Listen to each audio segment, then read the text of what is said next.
In the first quarter of this year, China overtook Japan as the world's largest exporter of vehicles. Where are all those cars going? Well, in Europe, there has been a surge in electric car sales of Chinese-made electric cars. Incredibly, in the month of April, 20 new Chinese electric cars or electric SUVs were launched in only 30 days. Hello my friends, welcome to the channel. Great to see you. Thank you for tuning in. There's currently more than 90 electric SUVs on sale in China, and I talked about this a while back. If you look at the Chinese car sales charts, there's actually 70 different models just in one electric vehicle segment. But the number of all electric SUVs in China has gone from 70 to 90 by the end of April, with the addition of those 20 new electric models. Now, Reuters is saying that there's now 90 electric SUVs available in China as demand for these cars continues to rise. And local production and sales of SUVs in China are increasing as well. And that's a big problem for automakers, especially Japanese automakers, and of course, the Volkswagen Group. Both of them dominate sedan sales in China. Sedans are sold pretty much, the majority of sedan sales are sold by legacy automakers. However, because sedans are losing popularity, sales of those vehicles are, well, they're being phased out and then replaced with electric SUVs. Speaking of electric SUVs, the best-selling electric SUV in China so far is the Tesla Model Y, followed by BYD, Aeon, Nita, NIO, and Volkswagen. Data from the China Association of Automobile Manufacturers shows that the top 10 brands accounted for 84% of electric SUV sales last year. When did this all start? Well, it started a very long time ago. However, there was a spike, a significant spike in demand when last year Tesla reduced the price by quite a bit for the Tesla Model Y in China. When that happened, all these automakers were like, yeah, we're not going to discount our cars. No, we're not going to do that. They've pretty much all capitulated, especially the foreign automakers. When I say foreign, what I mean is, companies from America, Europe, and of course, Japan. In fact, some of them have discounted their EVs so heavily that you'd be shocked. 50% discounts on EVs made by companies such as BMW and even Audi are, well, in fact, apparently happening quite a lot.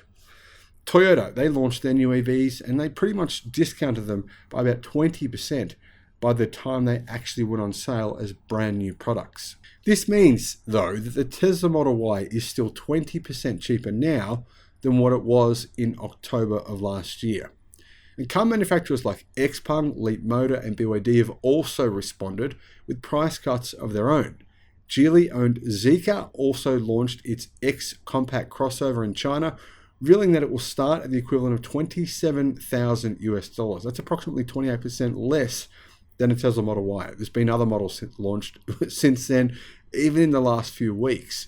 Then you've got the Zeekr 001, which is now using CATL's new Chery battery pack, which gives the car possibly a CLTC range of around 1,000 kilometers or 600 miles, probably a real-world range of over 500 miles. Now, there's plenty of electric SUVs in China that are being exported overseas. It's happening and it's increasing in pace.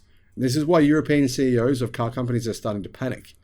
Ford Chief Executive Jim Farley said that electric SUVs are driving the nation's export boom, and that many of the SUVs that Ford built in China will be shipped to and sold in Europe. So that's basically Ford's plan.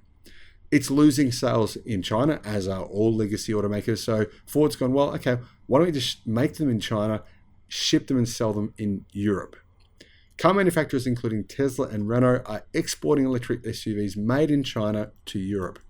We're going to see a lot of China's exports because of the ultra-competitive market in China, founder of Sino Auto Insights Tu Li said. It's going to be a pressure release valve. So what's happened as a result? Well, China-built EVs have tripled German market share in the first 3 months of this year. In the first quarter, 28% of EVs imported into Germany came from China, compared with 7.8% the previous year. So that's actually more than tripling. 7.8% times 3, well, you can see 28% is more than 3. So more than tripling German market share is incredible. But this is just the tip of the iceberg. This is the beginning of a literal flood. Why is there a flood coming? Well, of course, I'm sure most of you are aware of the fact that Chinese EV makers are making a loss on their sales in China. But if they sell them in Europe, they don't have to make a loss on them. What this means is that according to automotive news in Europe, Volkswagen and other automakers are struggling to keep up as China's auto market, the world's largest, accelerates towards a fully electric future at a pace that none of them thought would happen. This leaves established global brands stuck in the slow lane. Many products for everyday life, but also goods for the energy transition, now come to a large extent from China.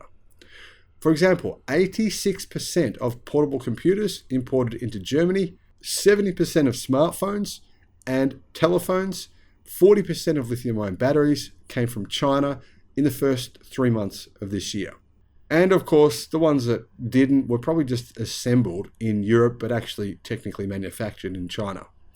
German Chancellor Olaf Scholz's government is increasingly becoming concerned about China as a rival, as well as its largest trading partner since 2016, and has considered a series of steps to reduce dependency as it reassesses bilateral ties. But Mercedes-Benz's CEO says it would be crazy to damage relationships with China because, well, Mercedes and pretty much all German automakers are so incredibly dependent upon Chinese suppliers for every single vehicle that they make. In the case of rare earths, essential for the construction of electric cars and wind turbines, Germany and the European Union as a whole are more than 90% dependent on suppliers from China. A December study by DIW Research Institute found. Now, unfortunately for Europe, this is the same situation they're facing for the majority of the products that they buy, sell, even the ones they manufacture. They're very dependent on China. And what that means is they're about to lose a very large percentage of their automotive industry, which is the biggest direct and indirect employer in Europe. Let me know your thoughts on this. It's all a bit scary. It's happening pretty fast. Let me know in the comments what you think. Thank you for watching. Bye-bye.